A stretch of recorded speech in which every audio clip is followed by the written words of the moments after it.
లక్ష్మీపురం అనే గ్రామంలో రాము అనే వ్యక్తి తన భార్య రేఖతోనూ, కూతురు ఆద్య, కొడుకు హర్షతో నివసిస్తూ ఉండేవాడు. అతను చాలా పేదవాడు. ఇప్పుడు ఆద్య, హర్ష పెరుగుతున్నారు. వాళ్ళకి ఏమీ కష్టం రాకూడదని అతను చాలా కష్టపడి పనిచేసేవాడు. ఒకరోజు రేఖ తన భర్త రాముతో ఇలా అంది: ఆద్య, హర్ష ఇద్దరు పెద్దవుతున్నారు కాబట్టి నేను కూడా వారికి మంచి జీవితాన్ని ఇవ్వటానికి ఏదో ఒక పనికి వెళ్దాం అనుకుంటున్నాను. వద్దు రేఖ, చింతించకు. నేను ఇంకా కష్టపడి పనిచేస్తాను. నేను దగ్గరి ఇళ్లల్లో పనిచేస్తే ఆద్య మరియు హర్ష చదువులకు కొంచెం సహాయంగా ఉంటుంది. నువ్వు ఏది సరైంది అనుకుంటావో అదే చెయ్యి. నాకు ఎటువంటి ఇబ్బంది లేదు.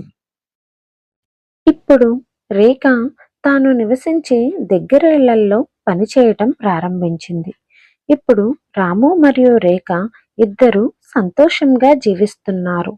వారు ఆద్య మరియు హర్షలకు మంచి జీవితాన్ని ఇవ్వటానికి ప్రయత్నిస్తున్నారు. చాలా రోజులు గడిచాయి. అంతా బాగానే జరుగుతుంది. ఒకరోజు రేఖ తన హోంవర్క్ పూర్తి చేసి హర్ష మరియు ఆద్యలను స్కూల్లో దింపి ఆ తర్వాత వేరే ఇళ్లల్లో పనికి వెళ్ళింది. ఆమె శ్రీమతి రాగిణి ఇంటికి పనికి వెళ్ళింది. అక్కడ రాగిణి స్నేహితురాలు శ్రీమతి మాలిని వచ్చింది. రేఖను చూసి మాలిని రాగిణి ఎవరు అని అడిగింది. మరియు ఆమె ఇంటి పనంతా కుటుంబ సభ్యురాలిలా చేస్తుంది. ఆమె రేఖ. ఆమె దగ్గరలోనే నివసిస్తుంది. ఆమె ఇంటి పనులన్నీ చాలా బాగా చేస్తుంది. కాబట్టి నేను ఆమెను నియమించుకున్నాను. ఇప్పుడు నా ఆరోగ్యం అంతగా బాగాలేదు. రాగిణి మాటలు విన్న మాలిని ఆమె ఇంటి పనులన్నీ చాలా అంకిత భావంతో చేస్తుందని అనుకుంది. కాబట్టి నేను ఆమెను నా స్వెటర్స్ అమ్మమని ఎందుకు అడగకూడదు? రేఖ తన పనులన్నీ పూర్తి చేసిన వెంటనే మాలిని రేఖతో, రేఖ, నువ్వు ఎన్ని ఇళ్లల్లో పనిచేస్తున్నావు? 4 ఇళ్లల్లో అక్క.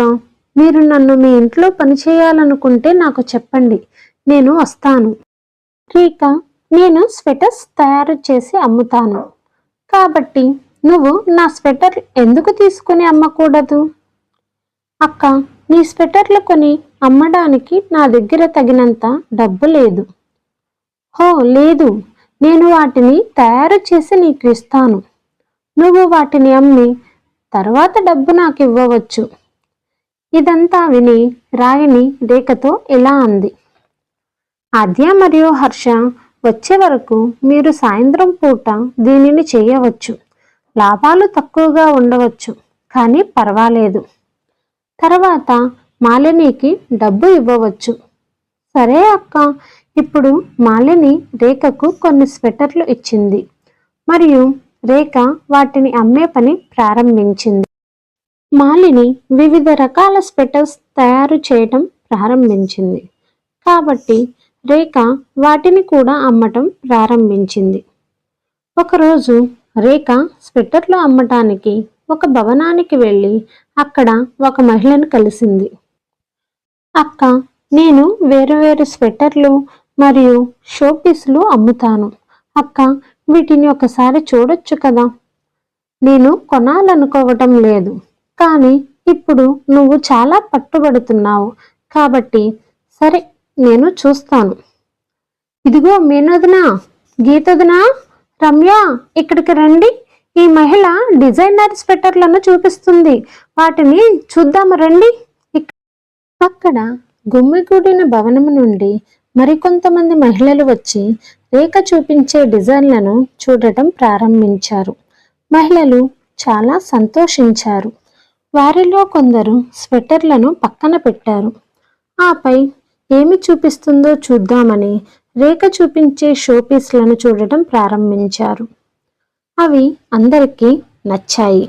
మహిళలు రేఖ నుండి అన్ని వస్తువులను కొన్నారు. అది ఆమెకు మంచి లాభం ఇచ్చింది. ఆమె ఇంటికి వెళ్ళి సంతోషంగా తన భర్తతో చెప్పింది. వినండి, ఈరోజు నేను 1000 రూపాయలు లాభం పొందాను. మాలిని అక్క నుండి నేను తీసుకున్న అన్ని స్వెటర్లు మరియు షోపీస్లు అమ్ముడైపోయాయి. నేను చాలా సంతోషంగా ఉన్నాను. వావ్! ఇది చాలా బాగుంది. నువ్వు ఇప్పుడు నాకంటే ఎక్కువ సంపాదిస్తున్నావు. ఇది చాలా మంచి విషయం. ఇప్పుడు రేఖకు అది మరింత కష్టంగా ఉంది. ఆమె ఎన్నో మంచి చెడు అనుభవాలను ఎదుర్కొంది. కానీ ఆమె మనసులో దురాశ కూడా ఉంది. ఇప్పుడు ఆమె స్వెటర్లు, షోపీస్లు మరియు వాటి ధరలను మాలిని చెప్పిన దానికంటే చాలా ఎక్కువగా కోట్ చేయడం ప్రారంభించింది. తద్వారా ఆమె ఎక్కువ లాభం పొందవచ్చు అని. ఆమె ఇంటి పని చేయకుండా మానేసింది. ధరలు పెంచిన తరువాత కూడా ప్రజలు ఆమె స్వెటర్లు మరియు ఇతర వస్తువులను కొనుగోలు చేస్తున్నారు. ఎందుకంటే నాణ్యత మరియు డిజైన్లు ఎల్లప్పుడూ అద్భుతంగా ఉన్నాయి. ఒకరోజు ఒక మహిళ రేఖతో, రేఖ, మేము ఎప్పుడు నీ దగ్గరే కొంటాము, కానీ నువ్వు ఎప్పుడు చాలా ఎక్కువ రేట్లు వసూలు చేస్తున్నావు. ఇలాగే కొనసాగితే మేము నీ దగ్గర కొనడం మానేస్తాము అని అంటుంది. రేఖకు ఆ మహిళ చెప్పినది నచ్చలేదు. ఆమె వెంటనే బ్యాగ్ సదురుకుంటూ, మీరు కొనాలనుకుంటే కొనండి, నేను వెళ్ళిపోతున్నాను. నాకు ఇతర ఇళ్ల నుండి ఫోన్ కాల్స్ వస్తున్నాయి. ఇప్పుడు నేను అక్కడికి వెళ్ళాలి. రేఖ రోజు రోజుకు ప్రజలతో అసభ్యంగా మాట్లాడటం ప్రారంభించింది. ఎందుకంటే ఆమె ప్రవర్తన కారణంగా ప్రజలు ఆమెను తన ఇళ్లకు పిలవటం మానేశారు. ఇప్పుడు ఆమె మంచి వ్యాపారం పూర్తిగా దెబ్బతింది. ఒకరోజు రాము రేఖతో, రేఖ, ఇప్పుడు ఏమైంది? నువ్వు నీ వ్యాపారం గురించి ఎందుకు అంత బాధపడుతున్నావు? నీ కష్టం వల్లే మనం ఈరోజు ఈ ఇల్లు కొనుక్కోగలిగాం. నాకు తెలియటం లేదు. ఈ రోజుల్లో జనాలు నాకు ఫోన్ చేయటం లేదు, మరియు నేను వస్తువులతో వాళ్ళ ఇంటికి వెళితే నో అంటున్నారు. నాకు అర్థమైంది. కానీ రేఖ, ఎందుకు లేరు అని నీకు తెలుసా?